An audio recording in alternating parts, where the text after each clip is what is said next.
O Rio de Janeiro não está construído como uma cidade vulgar, tendo se estabelecido primeiro na zona plana e pantanosa que rodeia a Bahia, penetrou posteriormente entre os morros abruptos que a rodeiam por todos os lados, como dedos numa luva demasiado estreita.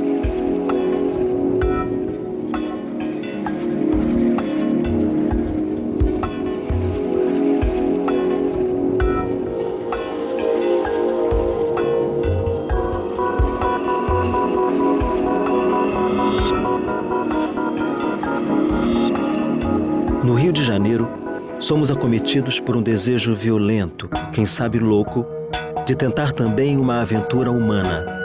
O desejo de jogar uma partida a dois, uma partida afirmação homem contra ou com a presença natureza.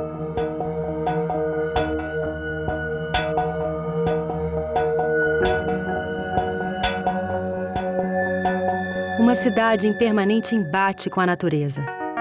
Ao longo dos séculos, morros foram dissolvidos, aterros criados, túneis perfurados. A ação humana modelou continuamente esta cidade, orientou seu crescimento e definiu sua dinâmica territorial. Aqui, mais do que em qualquer outro lugar, cidade e técnica produziram-se mutuamente. Técnica, o conjunto de ações que uma pessoa adota, né, para produzir dentro da sua seara de atividades com um objetivo de mais perfeição, para obter certo tempo ou economia. Eu acho que a técnica é exatamente isso, um conjunto de procedimentos os mais apropriados possíveis para se desenvolver uma determinada tarefa. Você fazer uma coisa bem feita, com economia, mais consciente, sabendo o que você está fazendo. E eu acho que a técnica até ajuda na estética, porque uma obra bem projetada, uma estrutura, por exemplo, bem projetada, geralmente é estética. São Sebastião do Rio de Janeiro. A cidade surge como sentinela da Baía de Guanabara, numa área pantanosa e acidentada. O ponto de partida é uma estreita faixa de terra entre o Morro Cara de Cão e o Pão de Açúcar. 2 anos depois, o arraial se transfere para um lugar mais seguro, o Morro do Descanso, ou São Januário, que será rebatizado de Castelo. Mas aos poucos, a cidade começa a descer para a várzea, e então é preciso nivelar e secar o terreno. As ruas avançam para o interior e riscam o chão com alguma regularidade, embora ainda apertadas entre morros, Castelo e Santo Antônio ao sul, São Bento e Conceição ao norte. A cidade ganha importância como porto de embarque do ouro recém-descoberto em Minas Gerais e é elevada à condição de capital. À medida que cresce, segue enxugando brejos, mangues e lagoas, abrindo espaço entre montanhas, desviando a água, afastando o mar. A técnica é convocada a todo momento para reformar a natureza e tornar esta cidade possível. A corte portuguesa se instala no Rio e a cidade procura adaptar-se como pode para receber Dom João. As transformações se intensificam no período imperial. Novas ruas são abertas e o Canal do Mangue é rasgado para a drenagem de um grande pântano central. Com a implantação das linhas de bondes e trens, a malha urbana se espraia para norte e sul. Túneis rompem morros, interligando o que as cadeias de montanhas separam. Nada vai permanecer o mesmo depois das reformas realizadas na primeira década do século XX, na gestão do prefeito e engenheiro Pereira Passos. O Rio incorpora a imagem de modernidade associada à República e reordena seu espaço urbano com grandes obras, como a abertura das avenidas Central e Beira-Mar e a ampliação do porto. Em nome da higienização e do embelezamento, também se arrasa o morro inteiro, o Morro do Senado. E não é só isso. Ruas são alargadas e pavimentadas, rios canalizados, equipamentos públicos erguidos. Centenas de cortiços e casas são demolidos. A população retirada à força do centro vai ocupando espontaneamente as encostas. Em sua luta por espaços livres, a cidade se lança contra o seu próprio passado. Na década de 20, o Morro do Castelo vem abaixo com a força da água e dá lugar a uma grande esplanada, cuja urbanização se prolongará pelas décadas seguintes.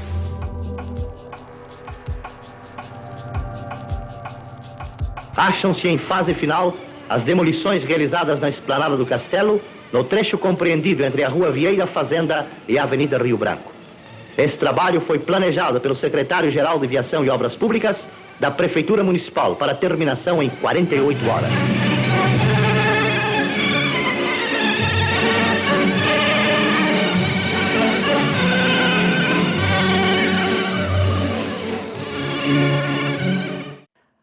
O desenvolvimento da técnica do concreto armado permite à cidade crescer em altura e ainda torna possível a instalação de um marco urbano sobre um de seus morros mais altos. Não tardam a surgir túneis, pontes, viadutos, obras hidráulicas e portuárias. Ao custo de novas demolições, são abertas na década de 40 as avenidas Presidente Vargas e Brasil. O centro se aproxima dos subúrbios. O Rio de Janeiro, por sua situação topográfica, é antes de tudo a cidade dos arrabaldes de grande beleza, proporcionando magníficos passeios e excursões. Pela Avenida Beira-Mar e em seguida a Praia de Botafogo, atravessando-se o túnel, chega-se à Praia de Copacabana, de soberba perspectiva. Orgulho dos cariocas, tem sido considerada como das mais belas do mundo.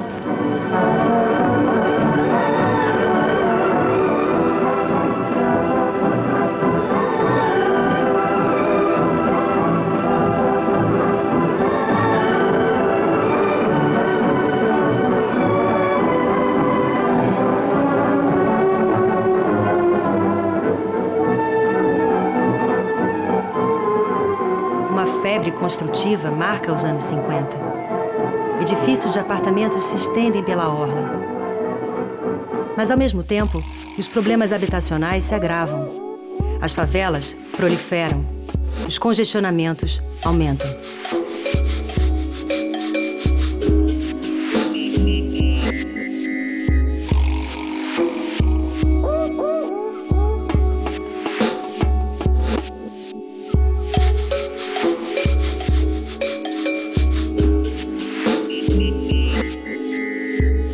Mas a obra mais marcante do período é a urbanização do aterrado Glória Flamengo.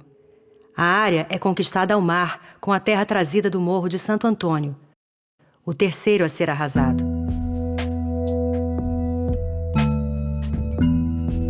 Onde existia apenas uma obra viária, surge então um parque único no mundo, feito do encontro do urbanismo de Afonso Eduardo Ride com o paisagismo de Roberto Burle Marx.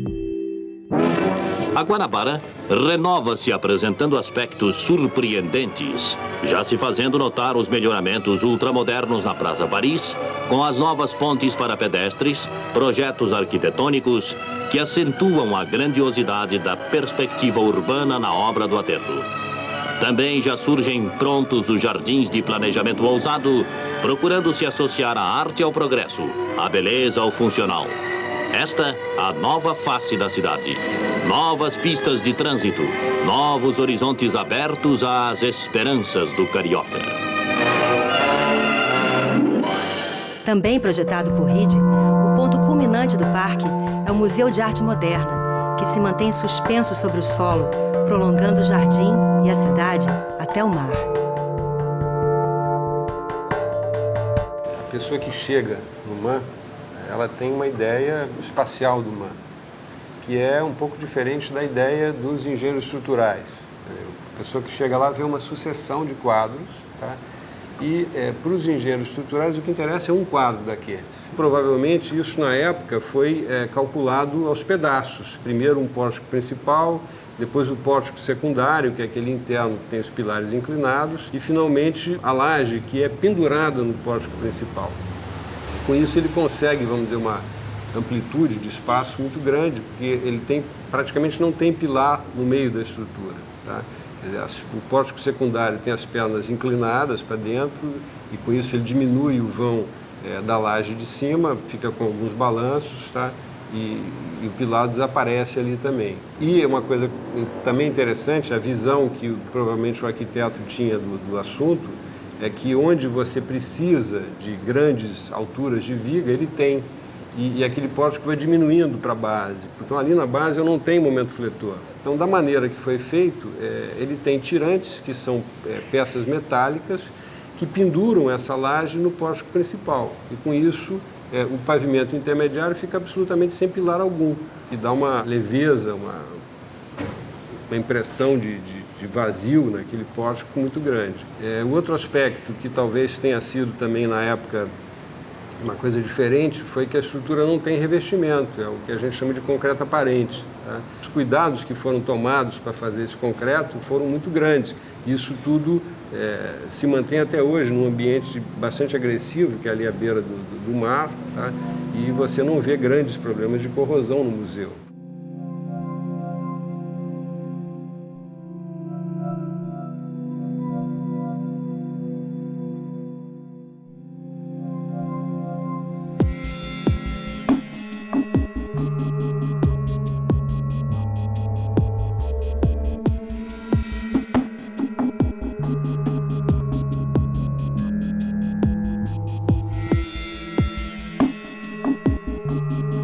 Simultaneamente ao MAN, a cidade vê surgir outra obra que desafia os limites da técnica, impondo-se sobre uma praça. Tudo começou com uma visita do Sérgio ao escritório, levando uma placa de Alcatex, com 4 palitinhos espetados e uma lona cobrindo isso. E ele então lançou o desafio ao Fragoso. Como é, Fragoso? Vamos cobrir o campo de São Cristóvão? E daí então surgiu o projeto. Na realidade são 2 arcos que ficam situados, são arcos planos, ficam situados num plano, e há um encontro que faz a concordância desses arcos. Os arcos são suportados por esses pilares, que o Sérgio colocou então essas viquinhas fininhas com esses tijolos formando um cobogó, não é isso? E a estrutura fica suportada por 2 famílias de cabos. Os cabos que nós chamávamos de suspensão são os cabos tangentes aos arcos, ao plano dos arcos, e os cabos de carregamento, que são os cabos com uma concavidade para baixo, que tensionavam também os de sustentação. Então o sistema fica equilibrado, combatendo a sucção do vento, tanto a sucção do vento quanto o peso das telhas e de cargas eventuais que se colocassem aí. Bom, a primeira ideia do Sérgio era cobrir isso com umas telhas plásticas, que alguém ofereceu a ele, com telhas com uma capacidade de suportar bem a ação dos raios ultravioletas, do sol, e com flexibilidade suficiente para tolerar as deformações da estrutura. Uma tensa estrutura sempre se deforma um pouco mais do que uma estrutura rígida. Mas as telhas não tinham essas características, elas se deterioraram com a ação do sol, perderam totalmente a flexibilidade e quebraram. Tiveram que ser substituídas então. E a solução foi cobrir isso com telhas de alumínio. Uma pena, porque isso mudou completamente o projeto. A ideia era ter uma telha translúcida, que garantisse uma iluminação natural.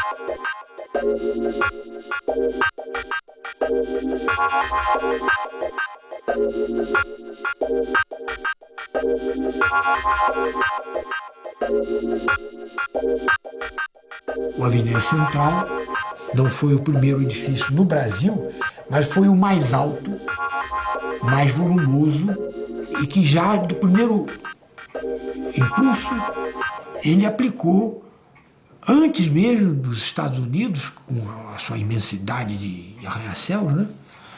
A técnica da viga mista, que é uma combinação de concreto armado com aço.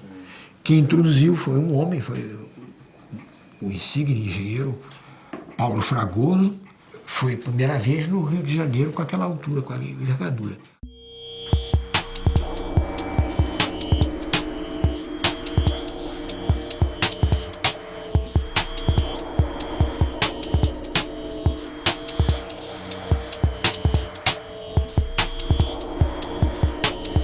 A congestão crescente das áreas centrais leva à ocupação da Baixada de Jacarepaguá, até então salpicada de antigos engenhos. Para melhorar o acesso à região, é construída a autoestrada Lagoa Barra, no fim da década de 60. A obra inclui a perfuração de túneis e a criação de um viaduto com 2 pistas sobrepostas, entre a encosta e o mar. Isto ocorreu como consequência do projeto dos túneis, que também tinham pistas superpostas. A segunda é o local de implantação da obra, que obrigou a uma estrutura, uma superestrutura sinuosa, cheia de curvas, e a uma mesoestrutura bastante assimétrica. Os pórticos têm colunas, uma curtinha, a outra mais comprida, porque estão implantados a meia encosta e bastante íngreme. Uma terceira característica foi o amplo emprego de pré-moldados. Foram utilizadas vigas trapezoidais de concreto protendido. Um ponto frágil da obra, que tem causado muitos problemas, é que o controle de qualidade, lamentavelmente, foi péssimo. E nesse ambiente altamente corrosivo, alguns cabos, ao longo do tempo, tiveram sua seção extremamente reduzida e alguns até desapareceram. O que tem causado serviços de manutenção constantes ao longo desses últimos 30 anos. O Rio se prepara para deslocar seu centro para a Zona Oeste, de acordo com o plano piloto de Lúcio Costa. O projeto procura o difícil equilíbrio entre as escalas da arquitetura e do território, a fim de preservar a paisagem natural. Mas a pressão imobiliária é mais forte, e logo edifícios brotam colados uns aos outros, contrariando o plano original.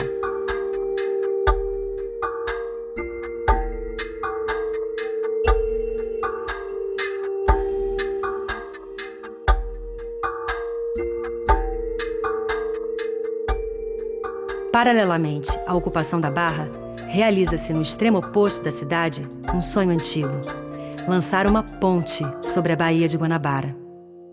A ponte terá 6 pistas de escoamento. Realizada dentro da mais alta técnica especializada, a inauguração da ponte Rio-Niterói tem uma data marcada: 14 de março de 1971.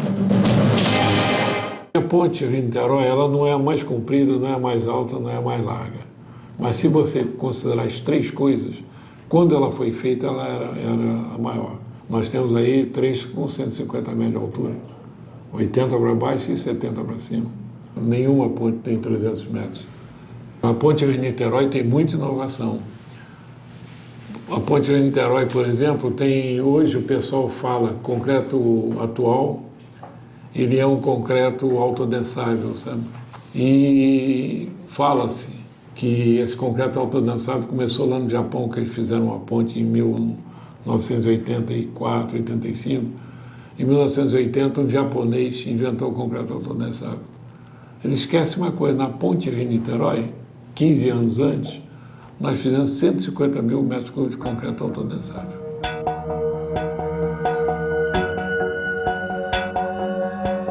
E tem muita coisa que a gente vê lá no estrangeiro que você vê que está baseado na ponte Rio-Niterói. Muito sistema executivo, sistema de execução de fundação, por exemplo, eles não tinham nada parecido, não tinham nada igual.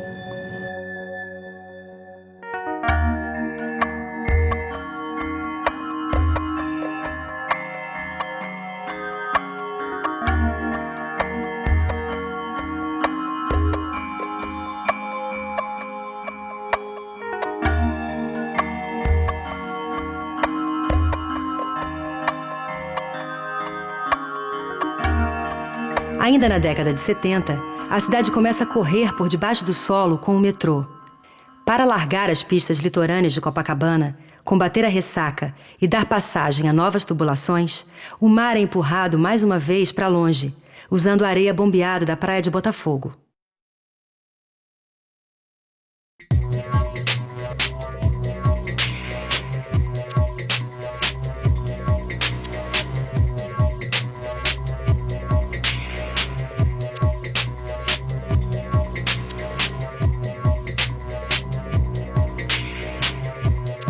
E no fim do século, a cidade cruza novamente o maciço da Tijuca com um dos maiores túneis urbanos do mundo, abrindo caminho para uma via expressa traçada 30 anos antes.